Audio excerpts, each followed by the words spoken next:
வணக்கம். நான் உங்கள் டாக்டர் பரணிக்குமார். கடந்த 20 வருடங்களாக நமது ராமநாதபுரத்தில் உள்ள ஆரோக்கிய மருத்துவமனையில் குழந்தைகள் நலம், சர்க்கரை நோய், நரம்பியல் மற்றும் இருதயம் சம்பந்தப்பட்ட பிரச்சனைகளுக்காக சிகிச்சை அளித்துக் கொண்டிருக்கின்றேன்.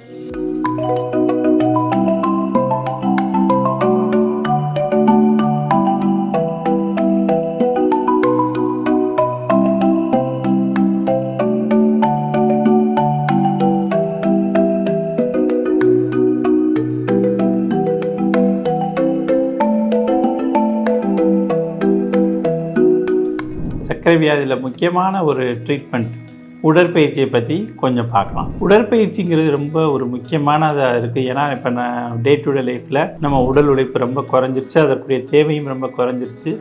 காரணம் நமக்கே தெரியும், 2 வீலர்ஸ் 4 வீலர்ஸ் எல்லா வீலர்ஸும் இருக்குது. ஸோ உடற்பயிற்சிங்கிறது எப்படி இருக்கணும்? நான் காலையில் எழுந்திரிச்சேன், 1 மணி நேரம் ஜாலியாக நான் போய் ஃப்ரெண்ட்ஸோடு வாக்கிங் போனேன். வாக்கிங் போயிட்டு ஞாயிற்றுக்கிழமையில் போயிட்டு 2 வடை ஒரு டீ சாப்பிட்டேன் அப்படின்னா அது பேர் உடற்பயிற்சி கிடையாது. ஸோ உடற்பயிற்சி முறையான உடற்பயிற்சியாக இருக்கணும். அப்படின்னா என்ன அப்படின்னா, நம்ம நடை ரொம்ப வேகமாக இருக்கணும். ரொம்ப அந்த சொல்லுவாங்க விக்குன்னு நடக்கிறது, அந்த மாதிரி நல்லா வேகமாக இருக்கணும். நம்ம ப்ராப்பர் ஷூஸ் போடணும். ஏன்னா தொடர்ச்சியாக அந்த ஷூஸ் இல்ஃபிட்டான ஷூஸ் போட்டால் கால் பிரச்சனைகள் வர வாய்ப்பு இருக்குது. நல்ல பிராண்டட் ஷூஸ் போடணும்.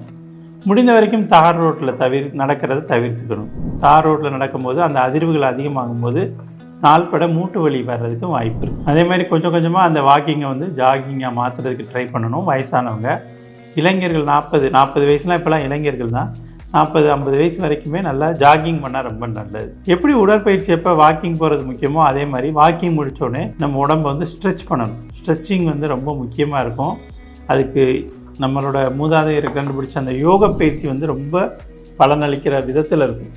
அந்த யோகாவில் நம்ம ப்ராப்பராக பண்ணோம் அப்படின்னா, முறையாக கரெக்டாக பண்ணோம் அப்படின்னா, நம்மளுடைய ஒவ்வொரு தசையுமே நம்மளால் ஸ்ட்ரென்தன் பண்ண முடியும், ஸ்ட்ராங் ஆக்க முடியும். அதே சமயம் ஸ்ட்ரெச்சிங்கும் பண்ண முடியும்.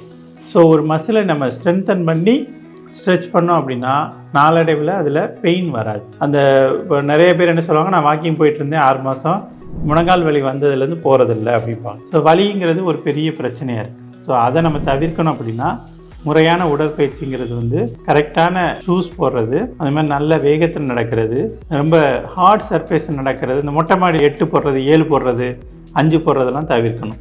ஸோ மொட்டை மாடியில் நடக்கும்போது வேறு வழியே இல்லை, எனக்கு பக்கத்தில் ஸ்கூல் கிரவுண்டோ எதுவுமே இல்லை அப்படின்னா நீங்கள் நடந்துக்கலாம். ஆனால் முடிந்தவரை ஓப்பன் ஸ்பேஸில் அந்த வெறும் தரையில், மண் தரையில் நடக்கிறது ரொம்ப நல்லது. அதே மாதிரி நடக்கிறதுக்கு முன்னாடி கொஞ்சம் வார்ம் அப் பண்ணிக்கணும்.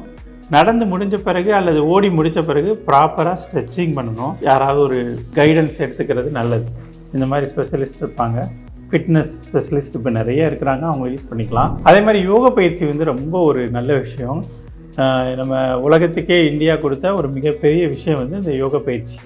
யோகா பயிற்சியில் நிறையா இருக்குது. அதில் உடல் ரீதியான பயிற்சி இருக்கும், மூச்சு பயிற்சி இருக்கும். ஸோ உடற்பயிற்சி முடிஞ்சு மூச்சு பயிற்சியும் பண்ணும்போது நம்ம மனநிலையும் ரொம்ப ரொம்ப அமைதியாகவும் இருக்கும், நம்மளோட சக்தி நிலையும் ரொம்ப கூடும்.